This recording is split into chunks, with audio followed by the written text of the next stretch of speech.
Krishna Krishna Hare Hare Hare Rama Hare Rama Rama Rama Hare Hare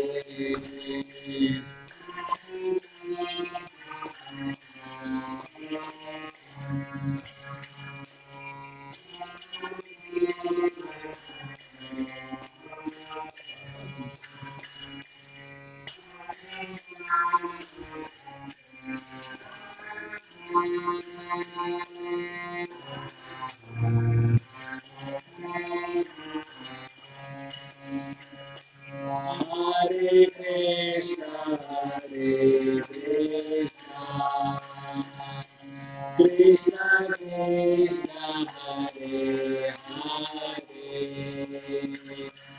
Hare Rama, Hare Rama, Rama Rama, Hare Hare.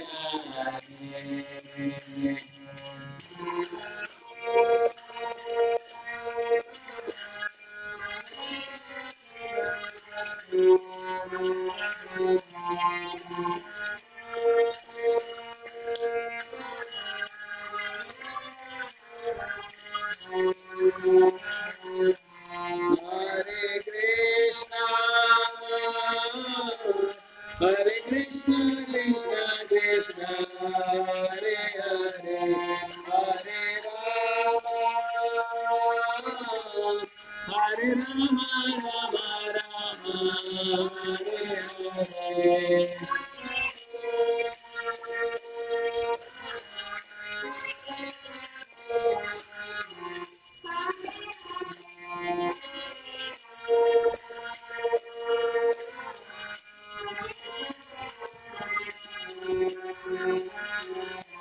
Hare Krishna, Hare Krishna, Krishna Krishna, Hare Hare, Hare Rama, Rama Rama, Hare Hare. Hare Krishna, Hare Krishna, Krishna Krishna, Hare Hare, Hare Rama, Hare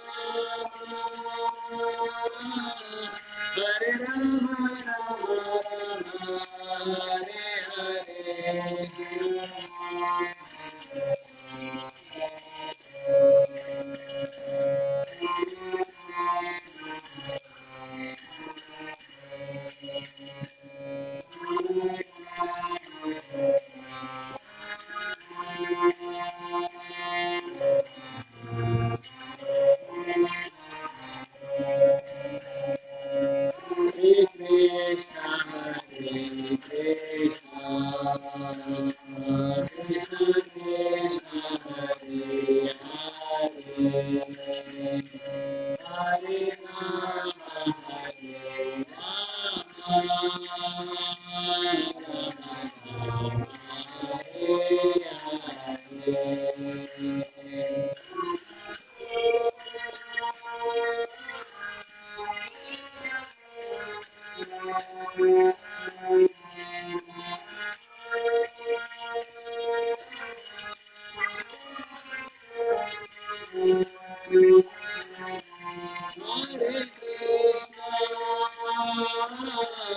Hare Krishna, Krishna Krishna, Hare Hare, Hare Rama, Hare Rama, Rama Rama, Hare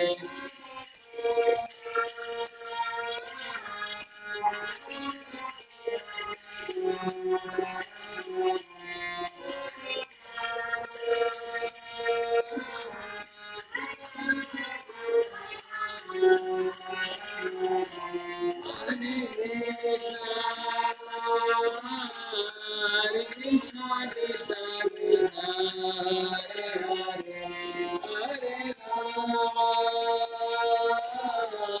Hare Rama, Hare Hare.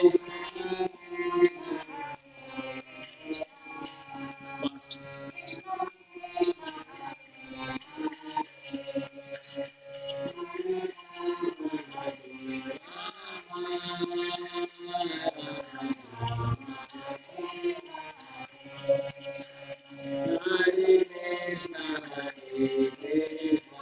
Krishna Krishna Hare Hare Hare Rama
Krishna Krishna Hare Hare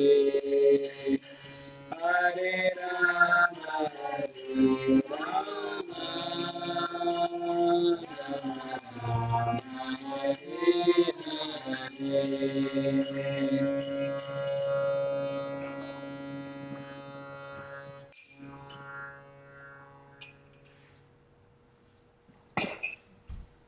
you.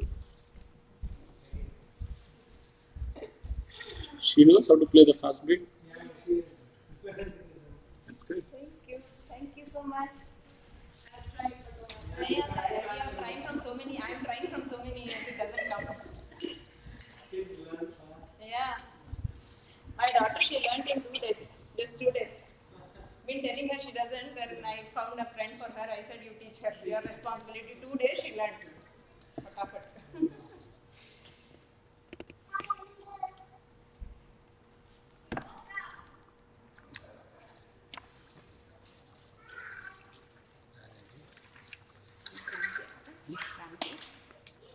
So we'll start with Mangalacharan. It will be the first page of the introduction, page 1.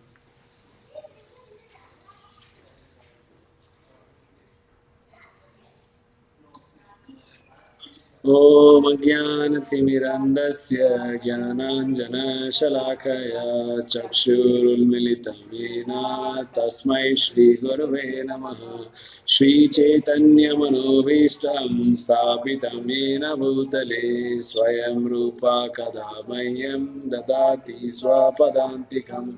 वन्देऽहं श्रीगुरु श्रीयुतापदकमलं श्रीगुरुं वैष्णवांश्च श्रीरूपं साग्रजातं सहगण रघुनाथान्वितं तं सजीवं साद्वैतं सावधूतं परिजनसहितं कृष्णचैतन्यदेवं श्रीराधाकृष्णपादां सहगण ललिता श्रीविशाखान्वितांश्च हे कृष्णा करुणा सिंधु दीनबंधु जगतपते गोपेशा गोपिका कांता राधा कांता नमोस्तुते तप्त कांचन गौरांगी राधे वृंदावनेश्वरी वृषभानुस्तुते देवी प्रणमामि हरिप्रिये वाञ्छाकल्पतरुभ्यश्च कृपा सिन्धुवेव च पतितानां पावनेभ्यो वैष्णवेभ्यो नमो नमः।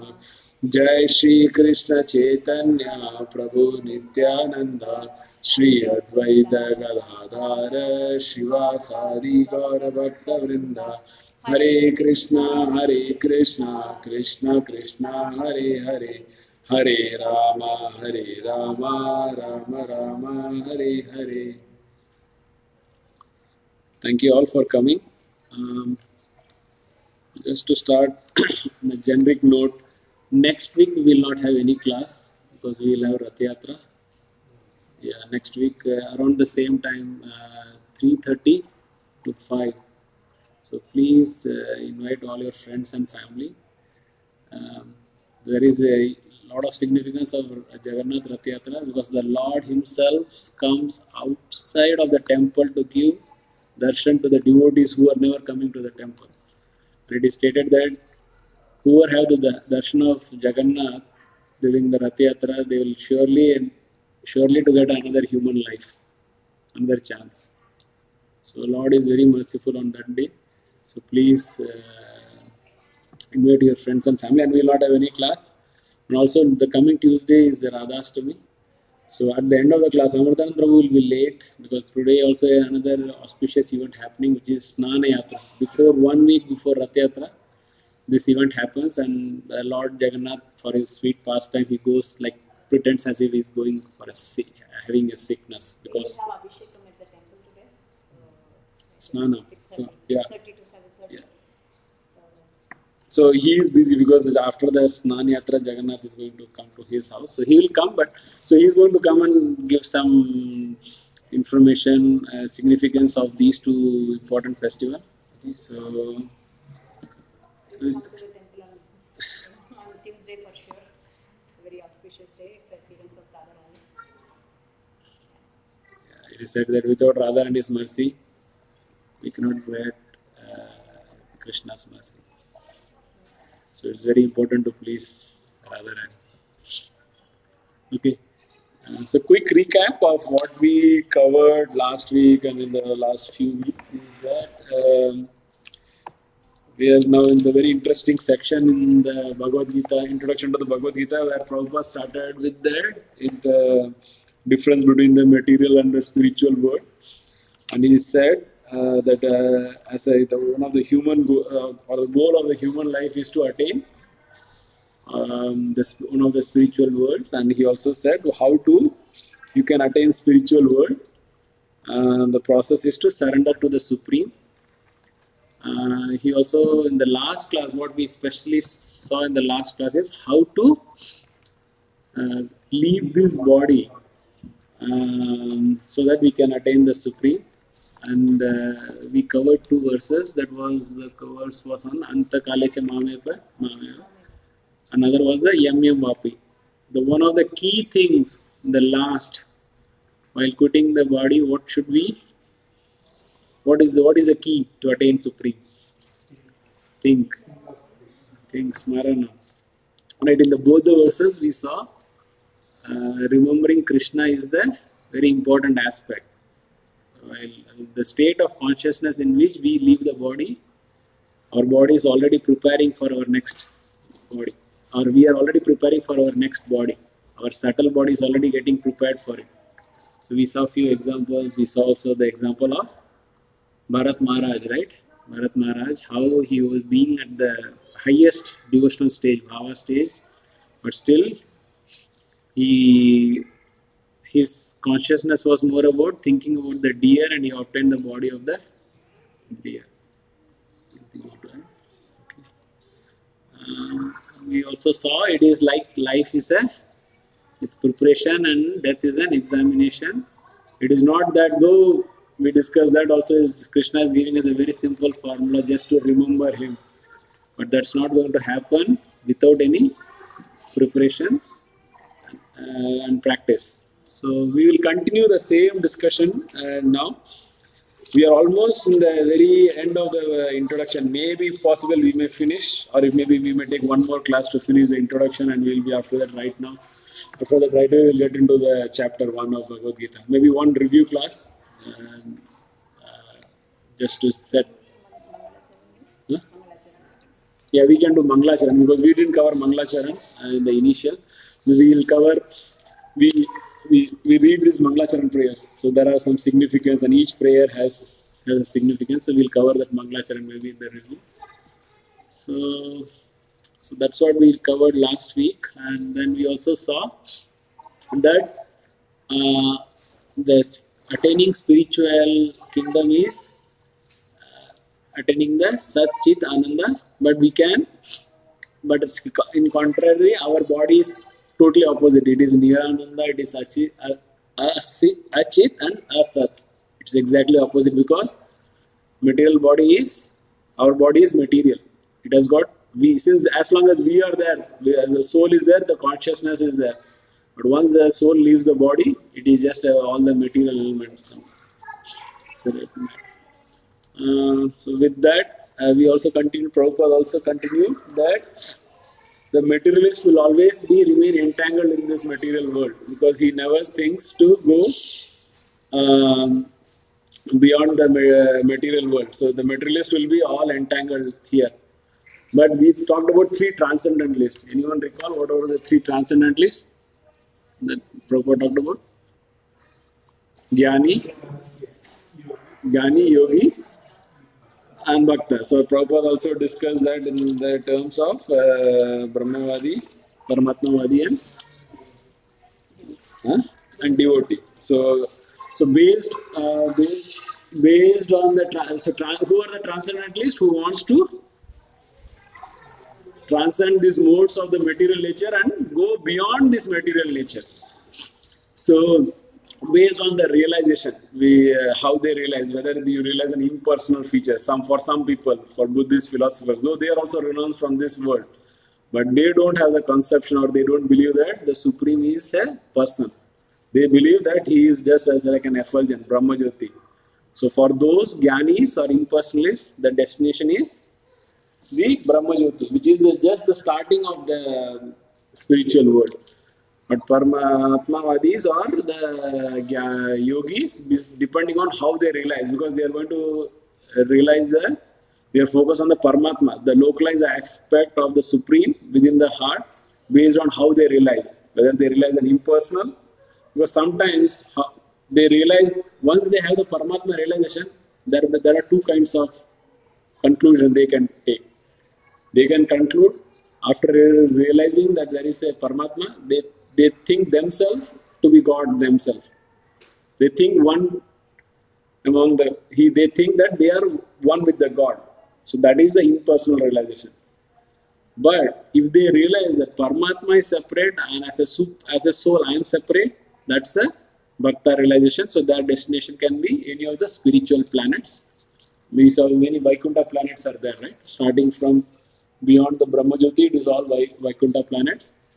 But for a Bhakta, it is always the path is always straightforward, which is the Goloka Vrindavan or any of the spiritual planets also. But being known the supreme position of Krishna, we can always aim higher to go for the Goloka Vrindavan. So that's what we covered last week.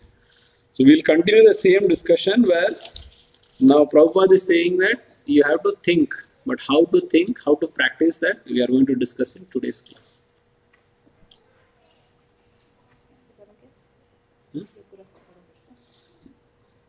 So just for the flow, what we will do, we will read from the, we somewhere left in the middle of the paragraph, or we didn't cover the verse which is saying Tasmat Sarveshu. What we'll do, we'll read from paragraph 24, page 24 or 25, where the paragraph starts with the forgetful living entities or the conditioned soul. Are you able to find that? Okay. The forgetful living entities or conditioned souls have forgotten their relationship with the Supreme Lord, and they are engrossed in thinking of material activities. Just to transfer their thinking power to the spiritual sky, Krishna Dvaipayana Vyasa has given a great number of Vedic literatures. First, he divided the Vedas into four, then he explained them in the Puranas, and for less capable people, he wrote the Mahabharata. In the Mahabharata, there is given the Bhagavad Gita.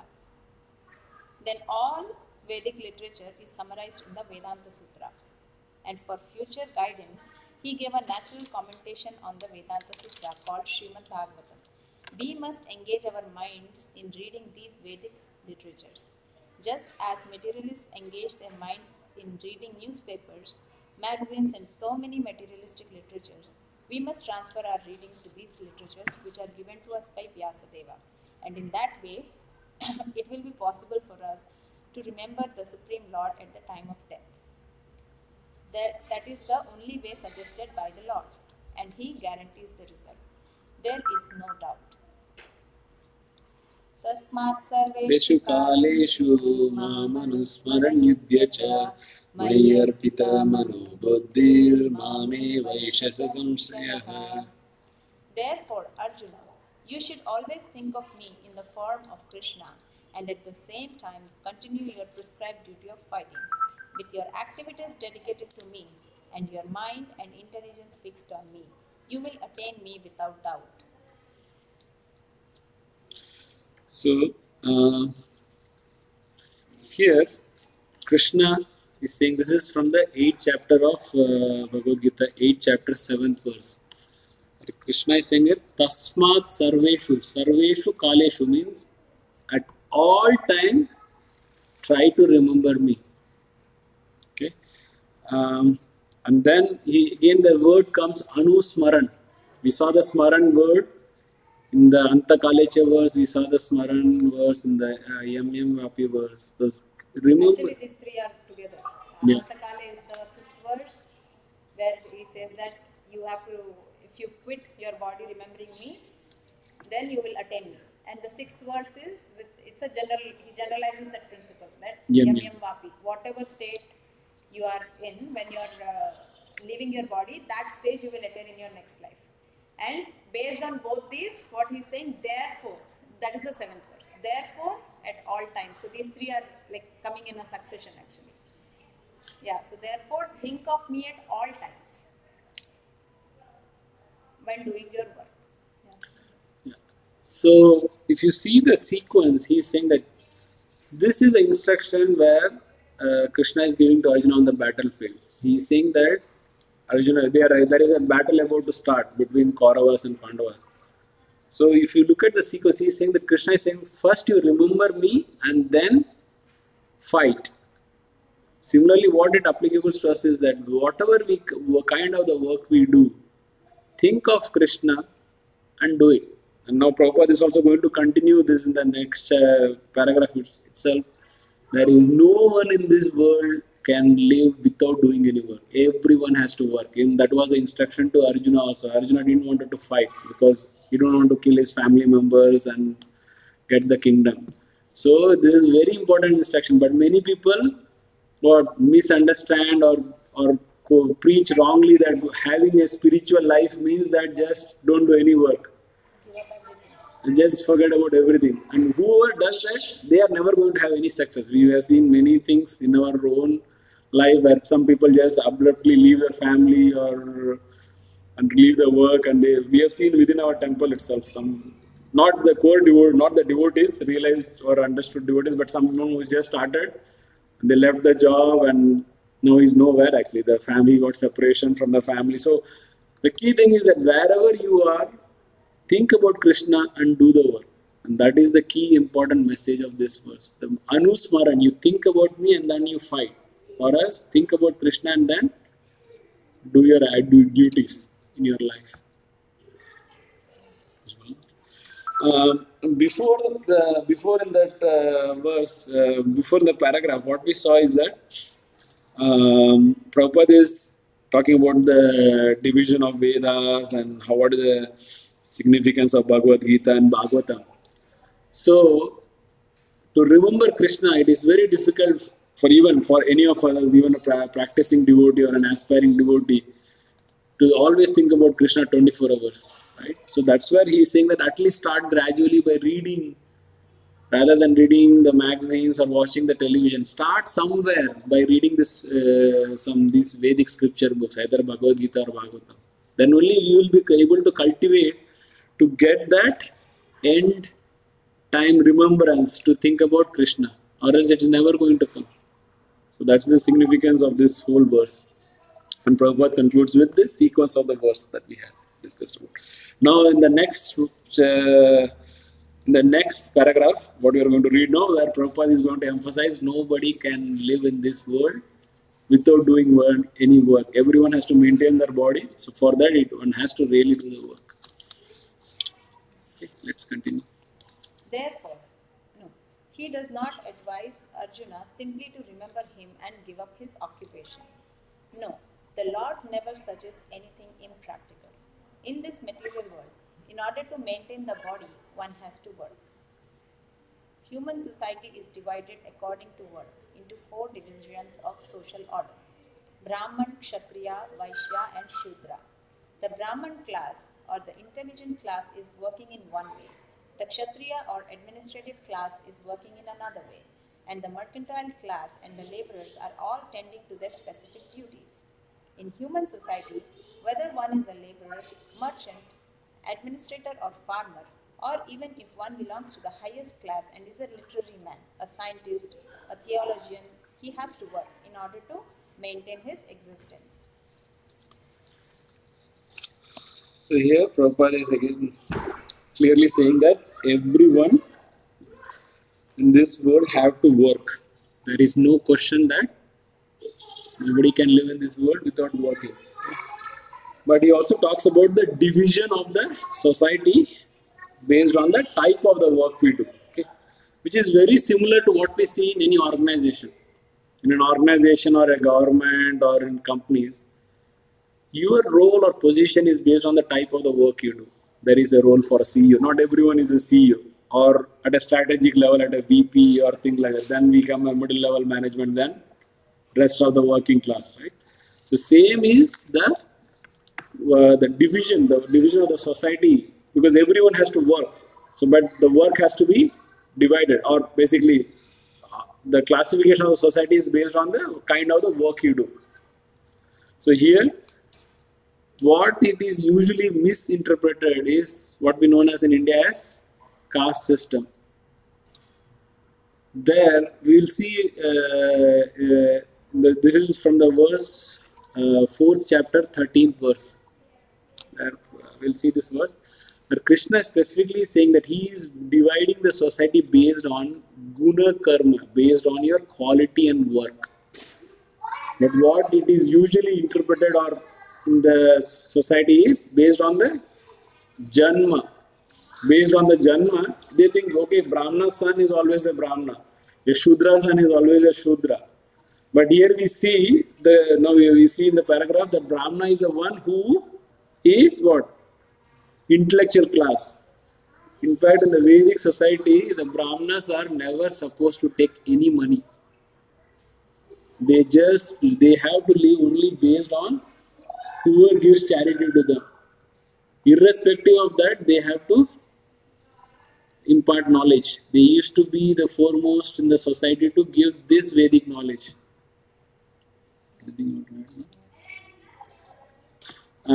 So Brahmanas are the intellectual class. Okay, then Kshatriyas. Kshatriyas are the one who administrative or for protection.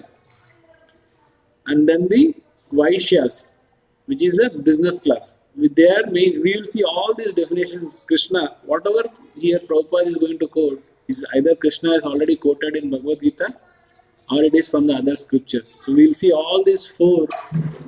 Krishna is defining all the four divisions, classes, and the characteristics in the 18th chapter. How a Brahmana should be, how a Kshatriya should be. Now comes the mercantile class or the Vaishyas. Their only occupation is to basically protect the cows and trade, agriculture. Trade and agriculture are the two important occupations of the Vaishyas. And Shudras are the working class. Okay, this is the definition he has given. Okay, but that doesn't mean that a Shudra cannot become a Brahmana. Or that doesn't mean that Brahmana cannot become a Shudra. Why? Because a Brahmana's son may not even show the characteristics of a guna of a Brahmana. Then he can fall to any of these four categories, any of the rest three categories.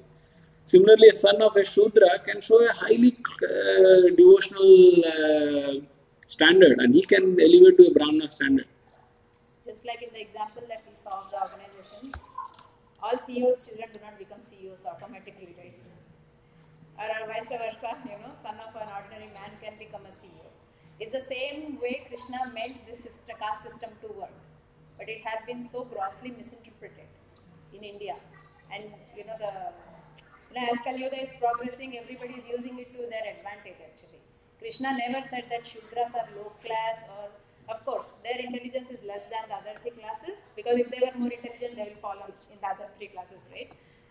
So, but he never meant to make Shudras as untouchable or backward class. How the now government has officially made these things now backward class Shudras. They have reservations and all those things. So everybody, even those people, even the Brahmanas, everybody is misusing the caste system left and right for their own benefit actually. Brahmins, they know, at least other caste people, they know Greek, but Brahmins, they know what is the definition of Brahmin, but still they are. Yes. Yeah. I mean, they also don't know, like over the years, this, They must be reading this book. No. not anymore. They are called, there are known as Smartha Brahmins, where they basically the purpose is they make their knowledge or the Brahman class to just earn money or to help you doing the ritualistic activities Yeah.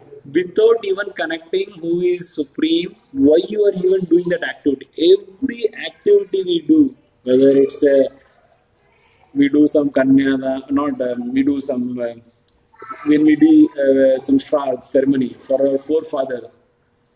It is to basically to offer all oblations to Vishnu actually, so that the forefathers at some point of time who has passed away from this material world can come to this the shelter of the Lord, Supreme Lord. The Actually. correct way is to first offer oblations to Vishnu and those things we again offer to forefathers. So when our forefathers accept the remnants of Vishnu, then they are liberated from hellish conditions. That's the idea of Shraddha, basically. But who is doing in that consciousness? Today, which Brahmana is doing in that consciousness? Not do they tell us, right? That this is the purpose of this mantra, this is why we are doing it. Has any Brahmana ever told you? No, right? So that's how it's completely deteriorated actually. So what we know of as caste system is not bona fide at all. That's not what Krishna actually meant to do. So you see the word here guna, which is basically a quality, but most of the time it is twisted to make us janma. Krishna is not even saying birthwise. If you are born in a Brahmana, it never mean that you are always going to be a Brahmana. It never mean that if you are a Shudra, you are never going to be. It means you have to remain always a Shudra. Sikhs can look at this. Huh? British people. They did, but the reason is that that is sure, but our Vedic culture was also fading away.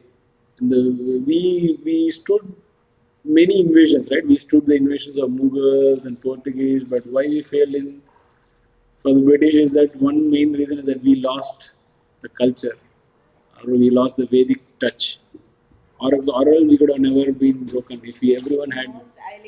Britishers were very, they made a lot of strategies to actually weaken the Indian culture. The first thing, they only introduced cow Cow slaughter. slaughter. Earlier it was not there. And then there's a famous letter by, who is that, Macaulay? Yeah. Who Who is the the viceroy of India? who is the, yeah, we have to first, not, even before that. Is that He we said, can, yeah, I have traveled the length and breadth of this country. I have not found a single beggar or anybody suffering, something like that. And then said the only way to conquer these people is to break their trust from their Vedic culture. And they have very strategically done that. Yeah. And the most important thing was the killing of cows, because that is the most, if you see, most of the Vedic culture is centered around protection of cows and non-violence and all those things, right? And the first thing they started was did that, and after that everything started collapsing. because you see here one of the ashrams, or sorry, varnas is to basically cow protection. The Vaishyas, there are two things for them. One is to protect cows, and other is to do Krishi, Goraksha, and and Vanijam. farming, Krishi, business and cow protection. So one of the section of the society is to protect the cows. So just as a quick glance here, okay, we said the Shudras, we call them laborers, but actually they are also very advanced actually. So when Britishers were here, actually it is reported, there are some records also. About 90% of the physicians during that time, Doctors. that time Ayurveda was practiced, right? They were all Shudras. So they were the physicians actually. When we say, they are the lowest of the Varnas, we should not consider them as inferior in any way. The word Shudra, whenever we hear Shudra, we think that it's untouchable, but Yeah, no, that is based on the qualification. That's just the name that the people have misused year over the period actually. That is just means that whoever is a worker class, we all sitting here are worker class. So we by default fall under that actually. Basically, if you see all other three classes, right, basically they are on their own. They are not dependent on anybody. But Shudra class are the one who are like, in our case, Supporting employed. So those are the people. Doesn't mean they are inferior in any way actually. It's just that they work under somebody. So just see here, based on the occupation, we saw there are three modes of material nature, right? When we saw the brief in the introduction of that, your food is based on the kinds of the modes. Like the mode of goodness, food is very rich in taste and juicy, and similarly, the mode of ignorance is like a meat or a very spicy food. Spicy food will fall under passion. Similarly, the work is also coming under the modes. So if you see the modes, the Brahmana will come under the class of mode of goodness. They remain calm. The only thing is because they are not worrying about the money. The only thing that is the bottom line or they have to do is to impart the Vedic knowledge, irrespective of what they earn or get in charity. So they comes in the mode of goodness. The Kshatriyas, they have to fight, right? They have to be very, very chivalrous. They have to be in the front line to fight it. So they will fall in the mode of passion. Unless until you have a passion, you cannot tell a Brahmana to hand over a sword and go and fight. So similarly, the other two classes, the Vaishya is a special, which is basically a hybrid or a mix of mode of passion and ignorance. But Shudra class is totally under the mode of ignorance. Though, as she said, artists or physicians, doctors, construction workers, engineers, everyone will fall under the class of Shudra because they have to work under somebody. So but one thing is that it's centered around Krishna. Whatever Varna you are in, you have to connect to Krishna. This is the thing.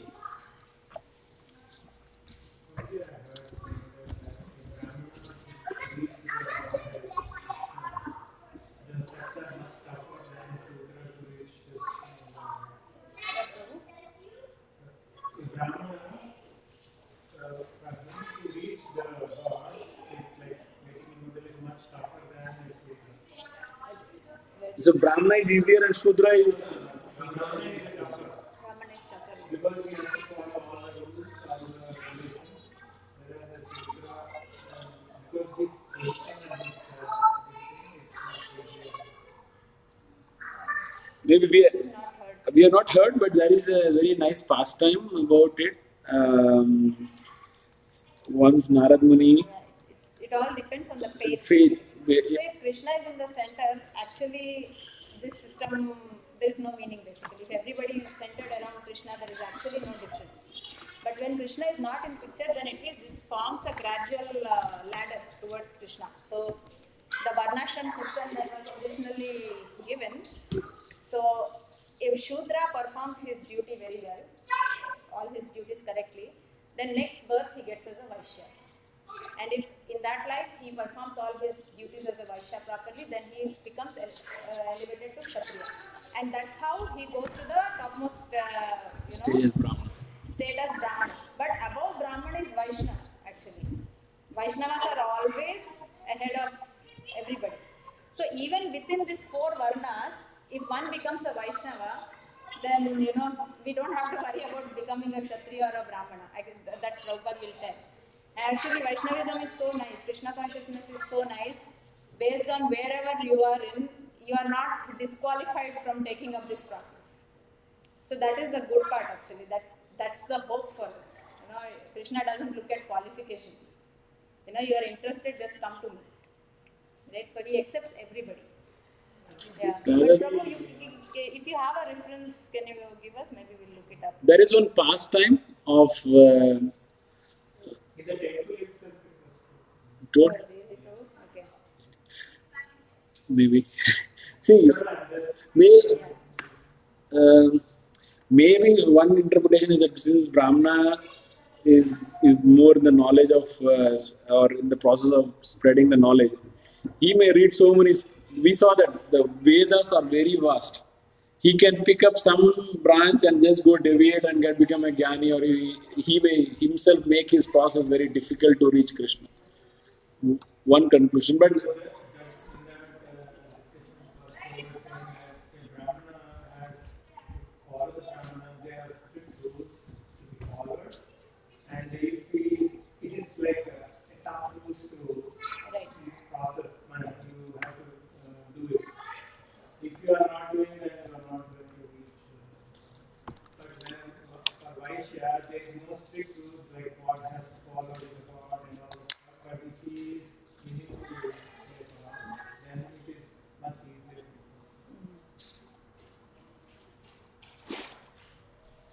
so with this is a very classic example of what happens if we interpret or understand the Vedas wrongly. See the impact that we have on the caste system. Even when we are here and working in US, many people still ask our co-workers who has not been to India from Western background, they ask, do you still have a caste system? But caste system was never existed in our society. If it is all God-centric society, where everyone is connected to Krishna and surrender their work to Krishna, you don't even have this kind of a conflict actually. So that's where it is very important to understand this Vedic knowledge in a disciplic succession, where the message is not diluted or it is convoluted based on who is trying to preach actually. It's very easy. Guru and Janma, somebody can swap it and just preach it. In this context, so we treat Brahmins as superior. It's not the case. If there is no Kshatriya, there is no Machuni, there is no Shudra, Brahmin cannot live, Brahmin cannot survive. And so is that. Everyone is important. And Exactly. Like in this organization or a government, can a CEO be there on its own? He needs the workers or some middle level managers. Similarly, middle level manager can exist without higher level or a lower level. Everyone has a value in the society. and everyone has their own role. Absolutely, absolutely. See, So it's even compared to our human body. The Brahmanas are the head, the warriors are the hands, the Vaishyas are the waist, and the Shudras are the legs. So can you work without your legs? No, right? We can't look down upon legs that you are the lowest. No. Everybody is important. And they are supporting each other actually. If you see, Brahmana has no income, right? Other three Varnas are supporting him actually, if you see. Even the kings also. They are also working based on the taxes they collect, right? So, but again, it's not that they're keeping it for themselves. They are providing protection in return. They are providing education in return, right? So everybody has to work, mutually they have to cooperate. Otherwise, the society will collapse. Like what is happening in India, right? So much discrimination and all that, you know.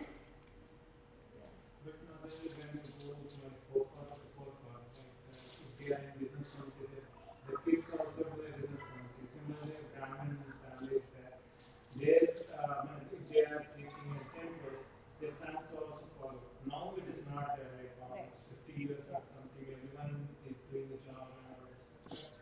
When you go earlier, like 2 generations or 3 generations, we see that a Brahmana who is preaching a temple, his son will also preach in a temple. Similarly, a farmer is there.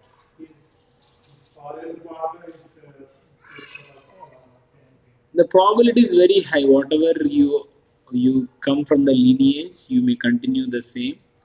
So that's Not because, see, as we saw, like before we saw it, where we take birth is determined by our again, that also is determined by our activities and desires, right? So somebody who has the qualities and the desire to be a farmer will be, that soul will be placed in a farmer family, obviously.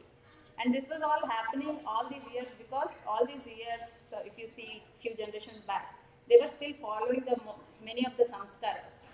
So for pregnancy and all, there is a samskara to be followed.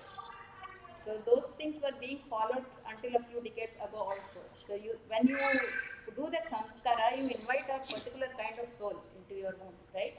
So when those things are followed, then Krishna will make sure that you get a good soul, that can work well with your family and that is suited for your family.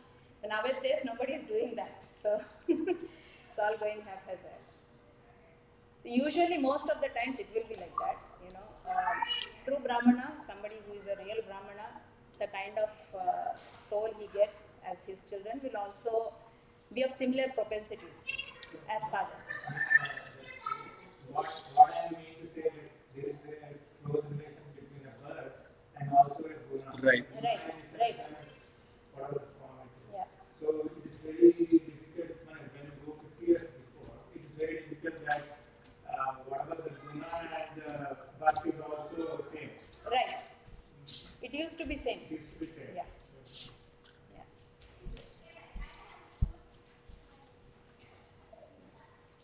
But again, Krishna here is saying, in the last sentence he says, I am yet the non-doer. Means, though he created these 4 divisions, the distribution, he doesn't force. Like, he doesn't force that you soul, you have to be this. No. That is decided according to guna and karma. That's the key takeaway from here actually. And we have so many examples in the Shastras also, right? We have this Valmiki Muni, earlier he was a dacoit, right? He is elevated to the status of a Muni. And so many examples like that. And same with Ajamil, right? He was born in the family of a Brahmana. Yeah. But in the middle, he lost everything, right? He fell lower than a Shudra actually. Yeah, he became a hunter and a murderer and rapist and whatnot. So then, when he got his second chance, then only he realized it and he practiced his devotional service again. So it's all based on what your guna is there at that point of time. Same with the Dronacharya and all, right? They were all Brahmanas, but his son Ashwatthama, he's a warrior. Yeah, he was born Brahmana, became a Kshatriya. Yeah. So now next time when somebody asks, especially some of our family members or back in India, we'll be able to tell them that that's wrong what we have a perception of, what is prevalent in the society. Okay, we'll continue the reading. Whatever we say, they will not happen. I'm practically saying because we are too systematic. If I go to my forefathers and say that this is the way, they don't first of all accept what we are saying. Yeah, first of all we have to convince ourselves. Actually, there is a verse, I don't know where it is. It says, Janmana jayate Shudra, samskarat bhavet vijaya. So, by birth, everybody is a Shudra. And after that, as you take up these samskaras and rituals, purificatory processes, then You can elevate. then you can be called whatever. So, yeah, that's a good verse. That's a evidence from the Shastras. Even if we look into the life of Ramanujacharya, when he was made as the head of the Sri Sampradaya, first thing was that distribute the holy name to each and everyone. There used to be a caste system. There was a secret mantra which, if anybody knows, can go back to the Vaikunta Loka. That was Om Namo Narayana. That was a secret mantra. After the first time he heard this mantra, he went on the top of the temple and announced so that everybody gets it. So that's a Vaishnava. A Vaishnava will never differentiate what the word you, as long as you are connected to Krishna or the Supreme, that's what it matters. Because actually, if you see, we are all souls, right? And Vaishnava sees that. But actually, these are what? Still, these are all under the 3 modes of nature. So it's actually whatever caste system you see, that's for the body actually. So again, on the path of Vaishnavism, bodily differences don't matter at all. Okay, we'll continue reading. So, Premada Mataji, we are almost in the end of the introduction. So, we are reading about the division of the society, the type of the work and the division of the society that we have. The Lord therefore tells Arjuna that he need not give up his occupation, but while he is engaged in his occupation, he should remember Krishna. Mam Anusmara. So, that is again the important thing we saw. Whatever work you do, you just think about Krishna and do it.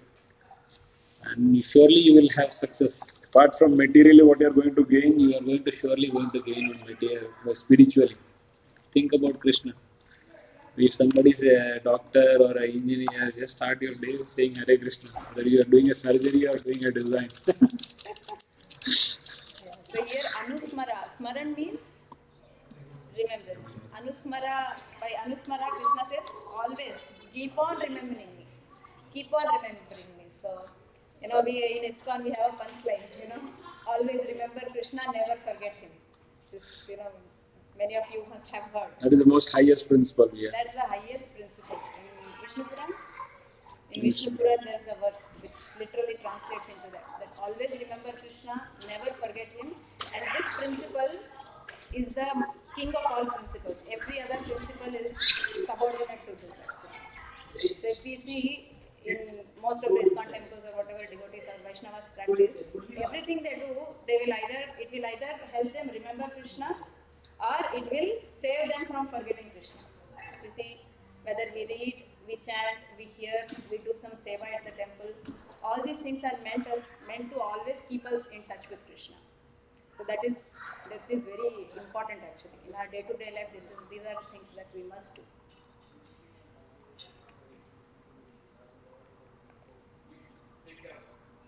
If he doesn't practice remembering Krishna while he is struggling for existence, then it will not be possible for him to remember Krishna at the time of death. Lord Chaitanya also advises this. He says, Kirtaniya Sadahari. One should practice chanting the names of the Lord always. The names of the Lord and the Lord are non-different. So Lord Krishna's instructions to remember me and Lord Chaitanya's injunction to always chant the names of Lord Krishna are the same instruction. There is no difference because Krishna and Krishna's name are non-different. In the absolute status, there is no difference between reference and referent. Therefore, we have to practice remembering the Lord always, 24 hours a day, by chanting his names and molding our life's activities in such a way that we can always remember him. So Krishna gives the instruction, Sarveshu Kaleshu Maham Anusmara. That is the Krishna's instruction, that you always remember me. Lord Chaitanya's instruction, he is saying that always chant Krishna's name, which both are the same. Okay? But let's analyze that before that let's understand who is Lord Chaitanya. Do you know? Lord Chaitanya is the combined incarnation of Krishna and Radha himself. Radha and Krishna in a combined form. And he especially comes in the age of Kali Yuga to liberate all the unfortunate souls who are here still. He is the most merciful incarnation. See, Krishna in Bhagavad Gita, when he comes, he says, Paritranaya sadhunam vinashaya cha dushkritam. Okay. So, two purposes they come. One is to destroy the miscreants and save the devotees. Or first save the devotees and then kill the miscreants or the demons. When Krishna comes in the form of Lord Chaitanya, his only weapon was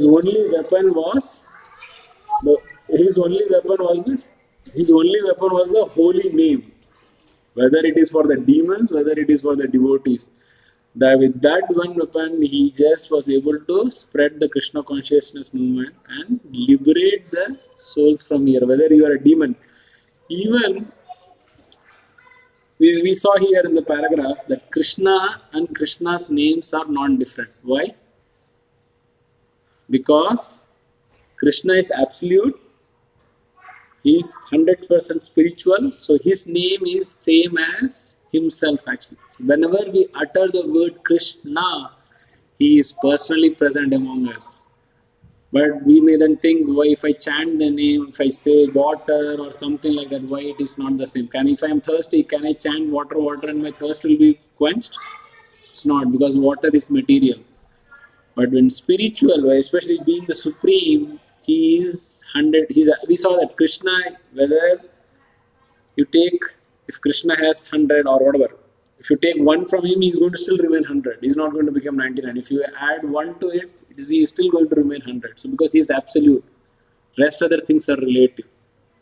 So that's why Krishna and Krishna's names are non-different. So why I brought this and propose bring this point, when Krishna kills a demon, even he is doing a favor to the demon. Though it may look that he killed somebody, but he liberates everybody. One example we saw was the example of Putana. Her intentions were all ill, that she wanted to come and kill Krishna. But since she came in the form of a mother, Krishna saw that positive side, and even when he killed her, Putana got the motherly position in Goloka. Similarly with other demons, Agasura, Bakasura, whoever he killed it, everyone got liberated. They were no longer in the material, because Krishna's either killing or blessing is the same. If he is absolute, so his actions will also be, the results will be the same actually. But in contrast with the Lord Chaitanya, when he comes to this world, he didn't kill any kind of miscreants, but he in fact preached them. There is a pastime of Jagai Magai, we can learn at the... Lord Chaitanya actually, Krishna in all other ages, in all other incarnations, to destroy the demons, he kills them. Right? Apparently he kills them. But Lord Chaitanya, what he does is, he kills all the inauspicious things in the heart by giving love of God. So that is his greatest gift actually. If you see in other Krishna pastimes and all also, they get liberated. Some may get impersonal liberation based on what their desire was, the demons. Some get merged into Krishna's body and all.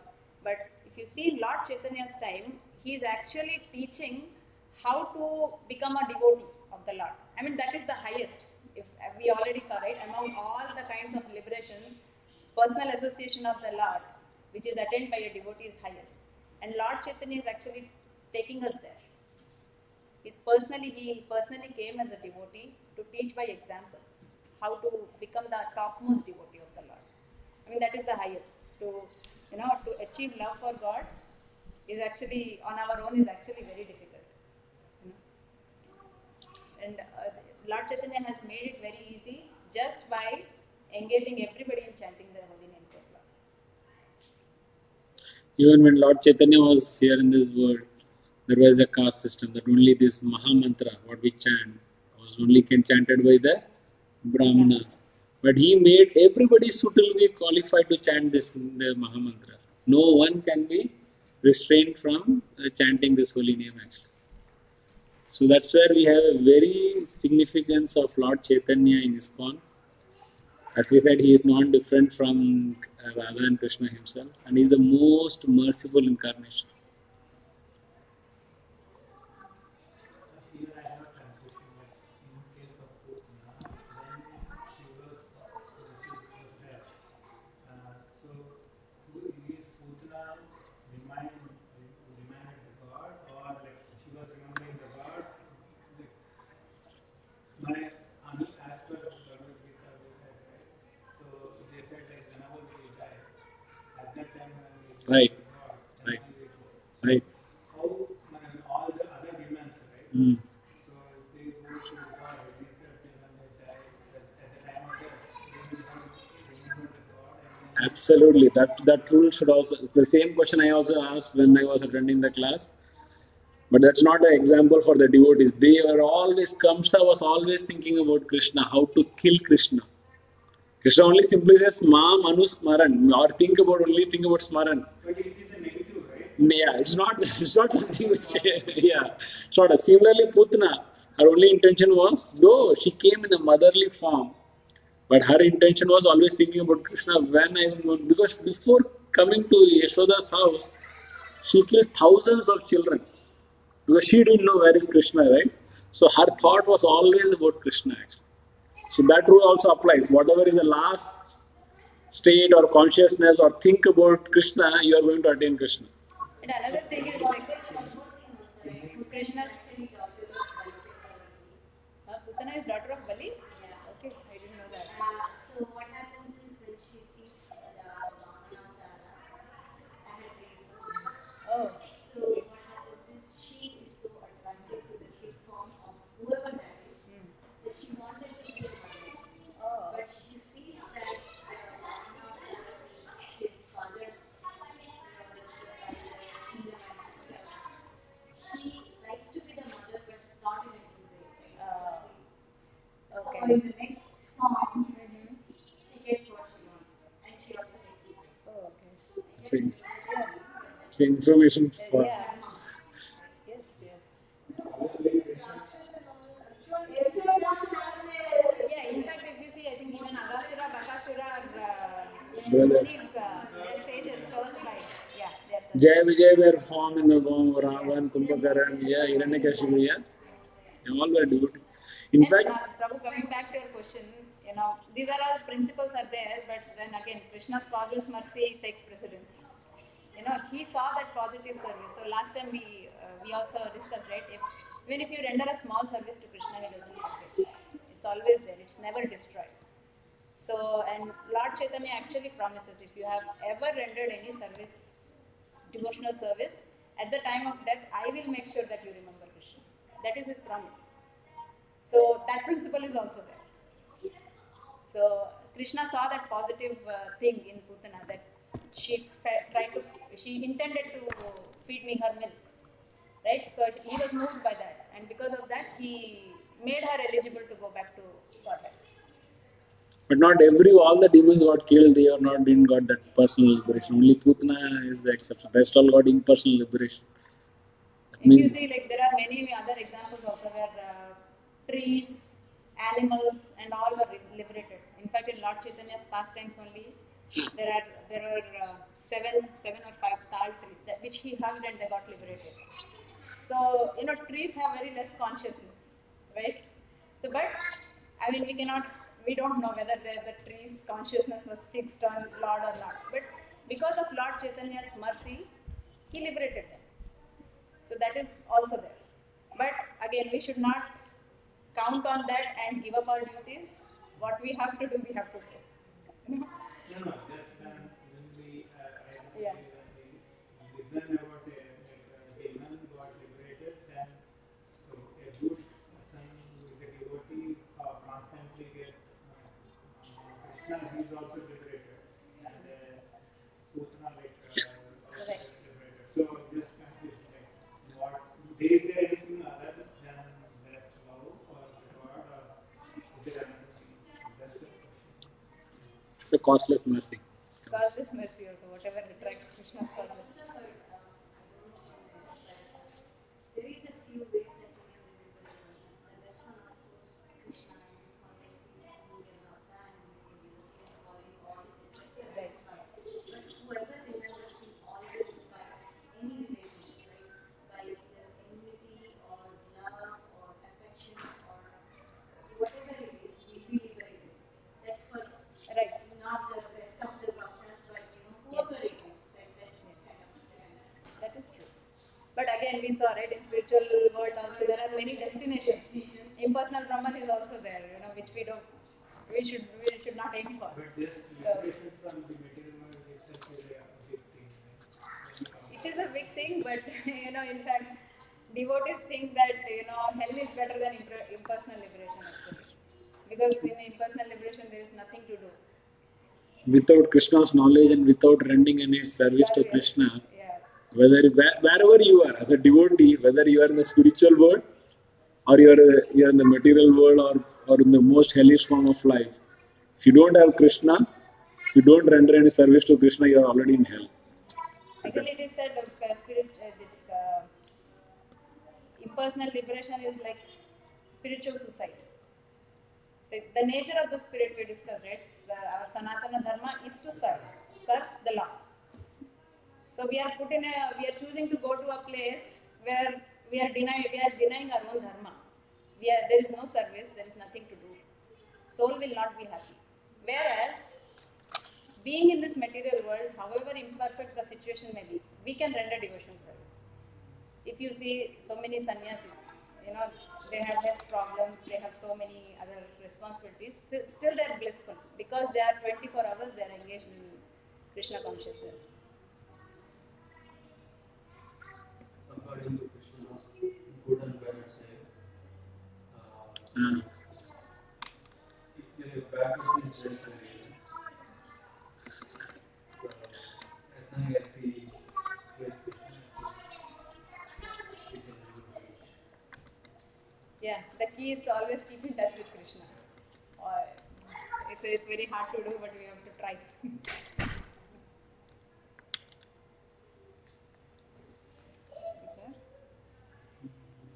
So this whole paragraph, I think we've discussed a lot of points. So basically, 3 takeaways here is that on the pretext of spirituality, we should not give up our duties.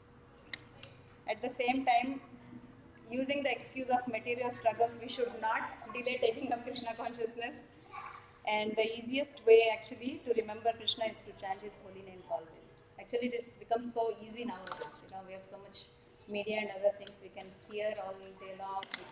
We can sing. There are so many nice kirtans while driving, while cooking. We can just hear. So it's very easy.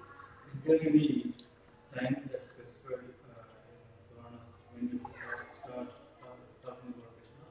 I can live up my life till 60 and then start taking up Krishna's name. No. Actually, Prahlad Maharaj says, Kaumaram Acharit Praya. From the Kaumara stage. Kaumara is like the first 5 years of... First 5 years. first 5 Less than years 6 of life. years. Less than 6 years. So Prahlad Maharaj is actually instructing that right from Kaumara stage, right from childhood, you should take up Krishna consciousness. In fact, he was in his... So it's like analogy is like that. Okay, most of us be doing cricket.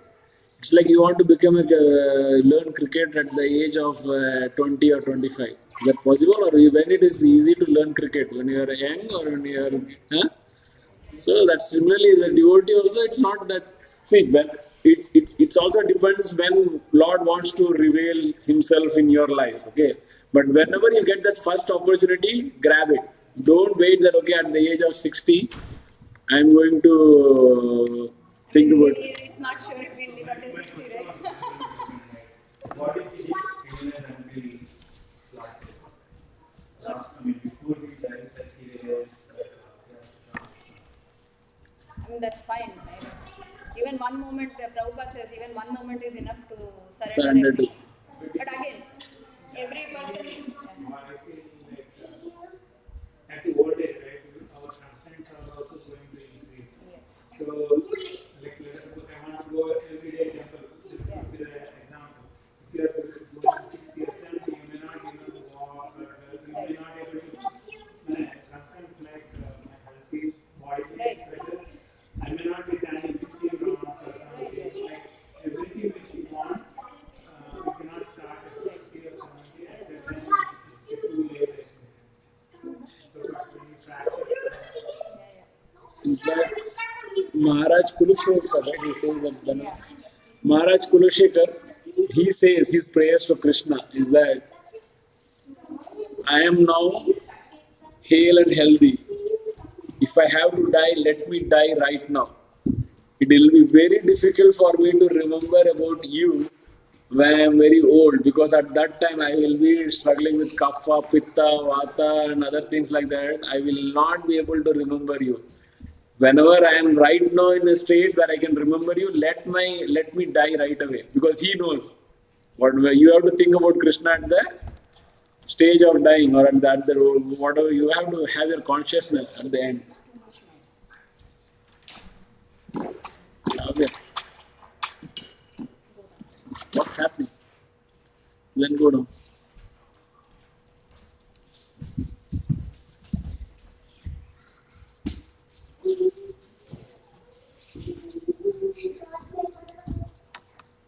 Okay, so we'll Satish Prabhu. So we are in. He is Satish Prabhu.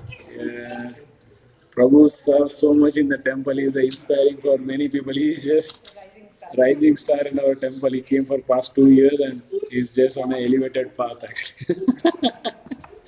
So Prabhu, Satish Prabhu, we are doing, huh? Yeah, 24 or 25, wherever, I don't know. The next paragraph we are going to read starts with how is this possible? Okay. How is this possible? The Acharyas give the following example.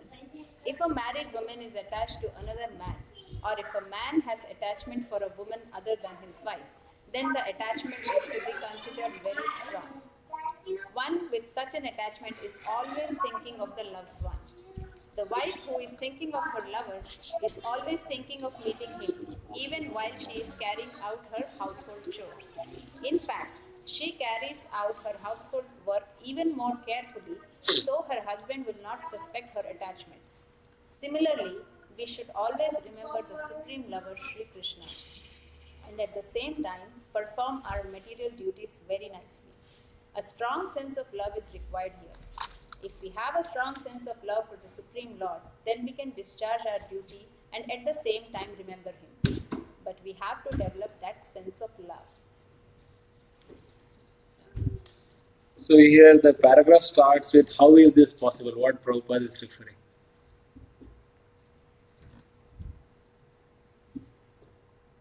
Prabhupada is referring about how is it possible to remember or think about Krishna 24, because his last line ends with remember Krishna 24 hours a day.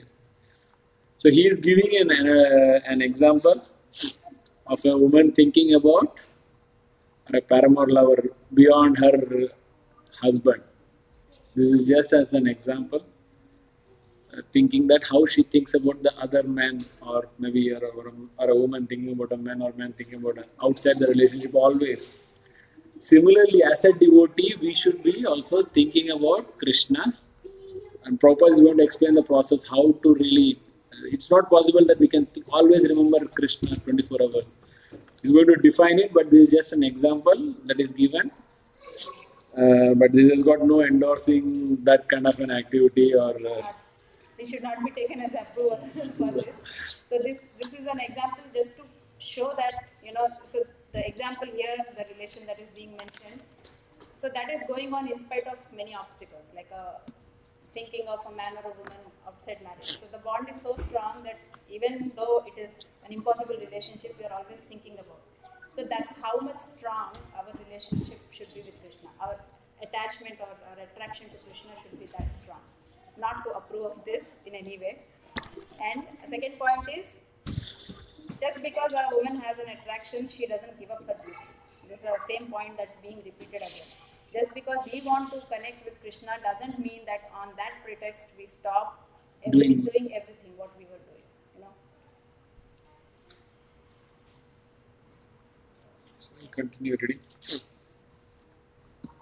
But we have to develop that sense of love. Arjuna, for instance, was always thinking of Krishna. He was the constant companion of Krishna, and at the same time, he was a warrior. Krishna did not advise him to give up fighting and go to the forest to meditate. When Lord Krishna delineates the yoga system to Arjuna, Arjuna says that the practice of this system is not possible for him. Arjuna Vacha Yoyam Yoga Svaya Prokta Samyena Madhusudana Etasyaham Na Pashyami Chanchalat Sitim Stiram. Arjuna said, O Madhusudana, the system of yoga which you have summarized appears impractical and unendurable for me, for the mind is restless and unsteady. So this is a chapter from Bhagavad Gita 6th chapter, which the chapter is about Dhyana Yoga. So it talks about different processes of yoga, pranayama, controlling the breath, the life airs within the body, going to a secluded place, meditating, and all this. It's a very strict process, right? So following that conversation, Arjuna says that this is something I cannot do. It appears impractical and unendurable for me. So earlier Prabhupada is talking about why we should not give up our duties. And this is the reason why we can do it. Because the kind of yoga system as we know to achieve self-realization is not practical for everybody. Especially in this age, who will go to Himalayas and who will go to the forest? Well, first of all the forests are destroyed. Right? So that's why Prabhupada is establishing here why we should not prematurely give up our duties. We have duties towards society, family, parents, everything, right? We have to maintain family, our own bodies we have to maintain. So we cannot give up just whimsically. Just because, okay, I heard about Bhagavad Gita, I said, connect to Krishna, do nothing else, I give up. No, that is not what we should do. That's what is being explained. Because not everybody can be so dashed. Because senses and the mind need engagement, right? There's nothing to do. How long can you sit doing nothing? So here in the Bhagavad Gita, there are 18 chapters divided into 3 divisions, 6 chapters each. So the first chapter starts with Arjuna's inability to fight, and then he starts with the question and doubts. So Krishna starts with Jnana Yoga, Dhyana Yoga, Karma Yoga, Dhyana Yoga. Okay, this is the last chapter of all these sections. From chapter 7 onwards, he is going to talk about Bhakti Yoga. So there, before even Krishna starts, Arjuna says that it is not possible for me to do this kind of a yoga where I just meditate upon. And the yoga dharma of this yoga is to chant the holy name. Earlier, rishis and munis used to chant in Satyuga because they had 100,000 years meditate, so they can meditate that. But here we cannot meditate that. So now we will see that this is the very next verse we are going to read is the last verse of all this first section, which is about Dhyana, Karma Yoga and Dhyana Yoga, where Krishna is going to say who is the best among the yogis, because I can be a Jnana Yogi, I can be a Dhyana Yogi, I can be a Karma Yogi, but who is the best? So he's going to start now actually. So, but the Lord says, Yoginam api Sarvesham sarvesham Madgate Antaratmana Shraddhavan Bhajate Yomam Same Yukta Tamo Mataha. Of all yogis, the one with great faith, who always abides in me, thinks of me within himself, and renders transcendental loving service to me, is the most intimately united with me in yoga, and is the highest of all. That is my opinion. So, one who thinks of the Supreme Lord always is the greatest yogi, the supermost jnani, and the greatest devotee at the same time. The Lord further tells Arjuna that as a Kshatriya, he cannot give up his fighting. But if Arjuna fights remembering Krishna, then he will be able to remember Krishna at the time of death. But one must be completely surrendered in the transcendental loving service of the Lord. So in the earlier paragraph, Arjuna said that the Dhyana Yoga or Ashtanga Yoga is not possible for him.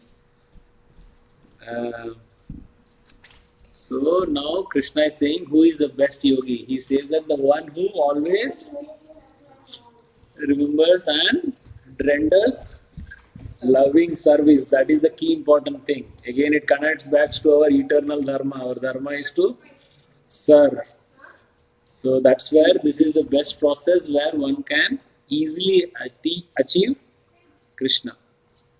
And he also rates them as the highest. He is the best among the yogis.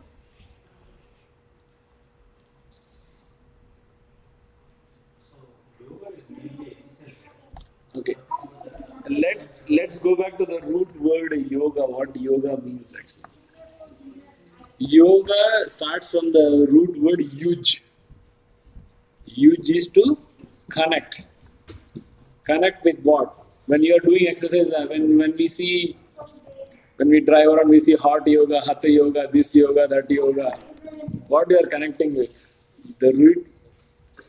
So, huh? Right. So, but yoga has got 8 process. So that comes that comes in the third step. First here is um, do's and don'ts. Pratyahara. So first, for even for doing a yoga, there is a do's and don'ts.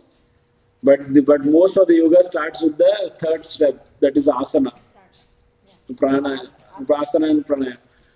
So the yoga is to connect with something, and the Vedic scripture is saying that it had to connect, and the only definition of the yoga was to connect with the supreme.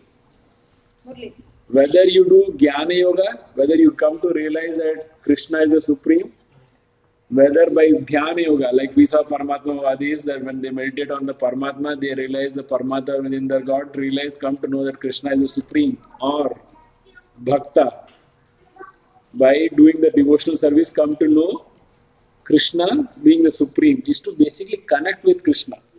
Whatever the yoga you do has to basically connect with the supreme. So that is another thing where yoga is another misused word. Though we say it comes from India, people think that yoga means just doing some asana and pranayama.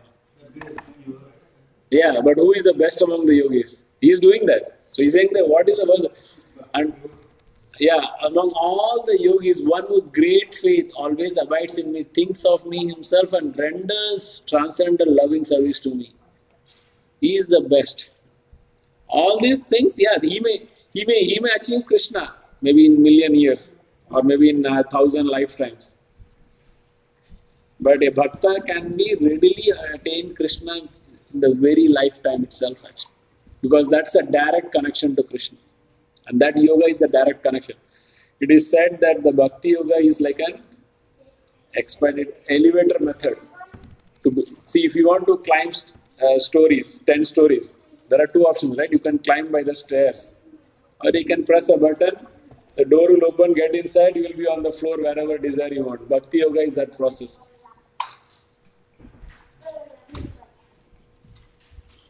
Yes, bro.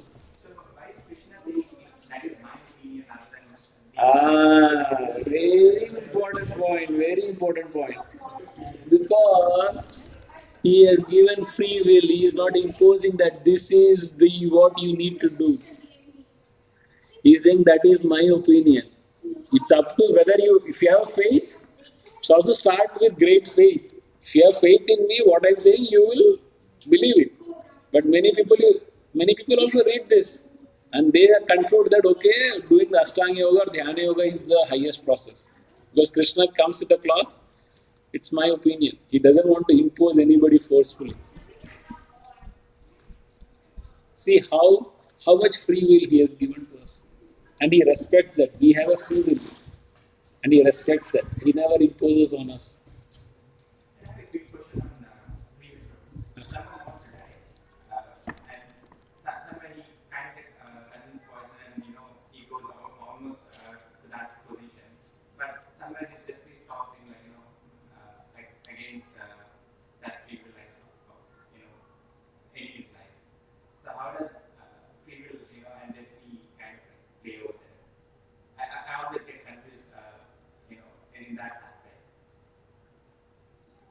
So, You, Dhruv is like, you go to a shop, you have a desire to buy something.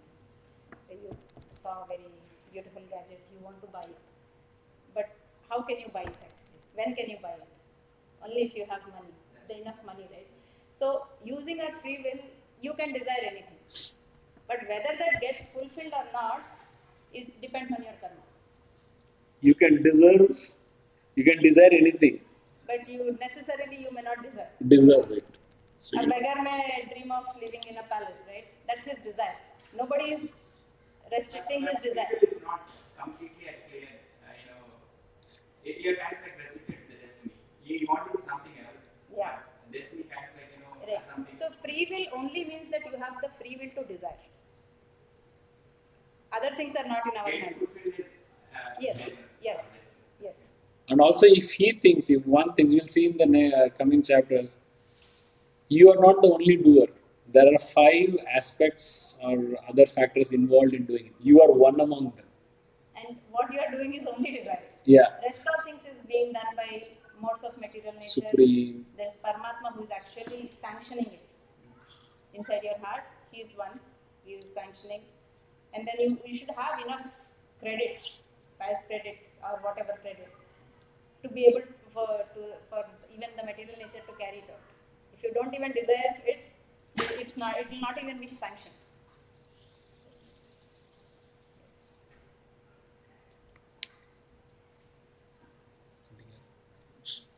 Okay, so we'll continue reading now. We are going to see how do we usually work. Prabhupada is going to explain it.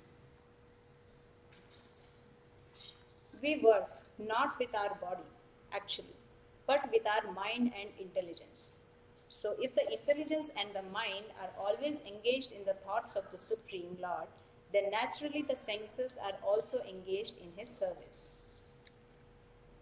Superficially, at least, the activities of the senses remain the same, but the consciousness is changed.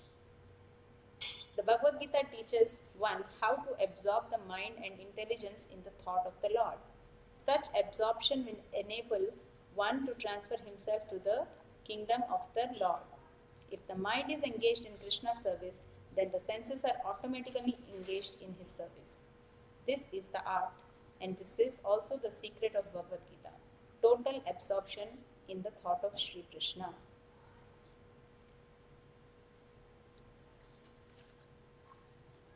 So, just before this, whenever we do some work, okay, and we might have done physically some work and the results have not achieved.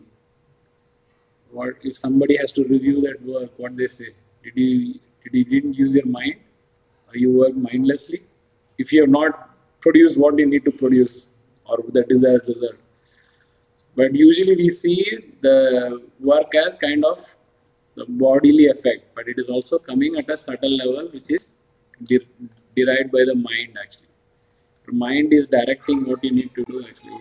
Mind is aware if I'm lifting my hand or things like that. So Actually, mind and intelligence only control the senses. So there's in the picture plates we have a picture of the chariot with 5 horses, if you see.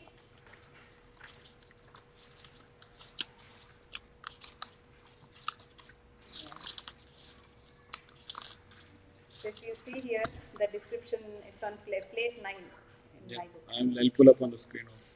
Yeah. So if you see, the individual is the passenger in the cart of material body, and the intelligence is the driver. Mind is the driving instrument and the senses are the horses. So this is a very nice analogy actually. If you see how the horses are being controlled here. How you control 2 the things, horse? right? Driver is controlling using the reins. Reins. So if driver or the reins, one of them is missing, the horses will be totally uncontrolled. So mind and intelligence are above the senses. They are the ones who are controlling the senses. So if we have to control the senses, we have to control the mind. So that's the point here Prabhupada is making. So if mind is engaged, if we are somehow able to engage the mind in Krishna's service, then the senses are automatically engaged in Krishna's service. So it's very important, right? Like if we see in the real world, like if what somebody, some person's one hand may be not there or not maybe working effectively, but still he can work with the other hand. But what happens if somebody is saying mentally retarded? He will be not in a position to really do any work actually. So most of the main work is driven by our mind actually. And here in this paragraph, Prabhupada is clarifying that, and also he's saying that how to absorb our mind, because before that he said you have to do the work, right? And also he says remember about Krishna. So now he's defining how we actually work. We work with our mind, not with our body, and how to keep the mind always absorbed in Krishna. Then the very next paragraph is all starting to describe all the devotional services.